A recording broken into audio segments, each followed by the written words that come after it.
you asked for this. I'm going to do a tutorial on double unders, okay? So, it's probably the most frustrating movement in CrossFit to learn. It did take me a while, lots of swearing and lots of whip marks on the back of my legs, and even now sometimes they just go. So I know a lot of you are working on them, so I'm going to try and give you some tips and some things you can do to help you get your double unders or improve them, okay? So the first thing we're going to do is, the first thing you should always do before you do double unders is make sure that you're nice and warm.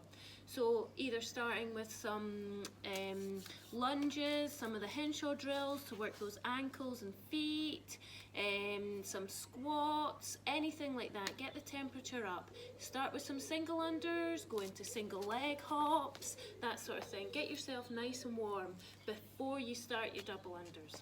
So that's the first tip, get warm. Second tip is, before you start double unders, always double tie your laces. Okay, because they'll always come out. You must double tie your laces, and for you girls with ponytails, get them put back in buns because the rope always stops in your ponytail. So that's a couple of quick tips. We're always asked as coaches, rope length. What's the ideal rope length? So, when you step onto that rope in the middle of it, the handles should come up to just about your pec area. If the rope is too long, it's going to get laggy and it's going to get harder for you to turn around. If it's too short, you're obviously going to trip on it. Okay, so that's rope length. Second one is the grip. So the grip position, you should hold your handle like you would a drumstick, okay? So just holding at the outer edge of the handle, they would be pointing down. Okay, so pointing down, elbows in. You'd like to think about yourself as in a picture frame where your head's at the top of the frame and your hands are at the bottom of that frame, okay?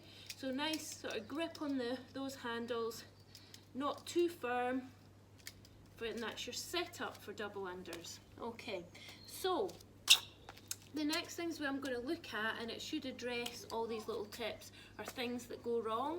So the first thing with double unders that we see all the time is, and you'll probably hear us saying to you, is relax. Everybody seems to completely tense up, tight upper back, tight traps, and this is when we start to bring those hands out. We get so tense, we can't breathe, and everything goes too much. You need to relax. Everything needs to be nice and relaxed, and you need to remember and breathe. Okay?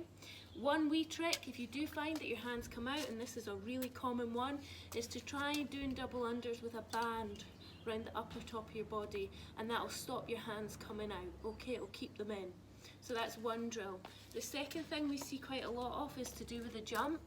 So when you're jumping, you should be on the balls of your feet, and you should be, it's like you're stabbing the ground. So what we see quite a lot is we've got the pike jump, we've got the tuck jump, and we've got the donkey kick. So although you might get your double unders doing that, they're completely inefficient. So you want to make them efficient, and we want to think about that nice jump. So if jump is an issue for you, what I would say is go back to your single unders. Make sure you've got them, you know, properly done, good technique before you start on your double unders, okay?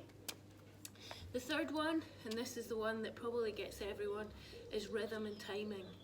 So with double unders, it's very much about the sound. So don't do double unders if you're learning them with music in the background. You need to listen to that rope. It's a sound. So you need to be able to hear that rope hitting the ground. So if you hear the noise, and of course I trip, I always trip when the camera's on. You need to listen to that noise of the rope hitting the ground, get used to it. One way you can do that is to take your handle, make sure, and get that used to using your wrist to get that motion, okay? That's one way. The other way is our penguin claps. So putting the rope away, jumping up. So these two little drills will get you used to the timing for double unders. So I've gone through things that people do wrong and things that you need to fix. how you would learn them. What you want to start thinking of is when you do your single unders, it's just to make these a wee bit more loopy. So jump in that wee bit higher to get that double under. And what will happen is you'll be able to do a single, single, double, single, single. Okay? So you'll do some singles, double, and back to singles. Okay? So that's how you're going to get them. So starting off that nice big loopy jump, and then try and pass that rope under twice and keep it going. Okay?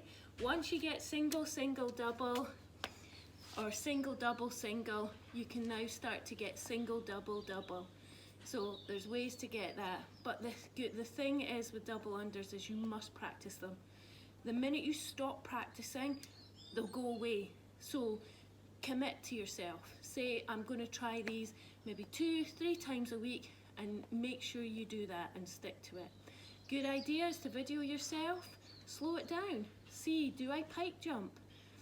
Am I using my elbows and my shoulders to turn the rope? Am I completely tense?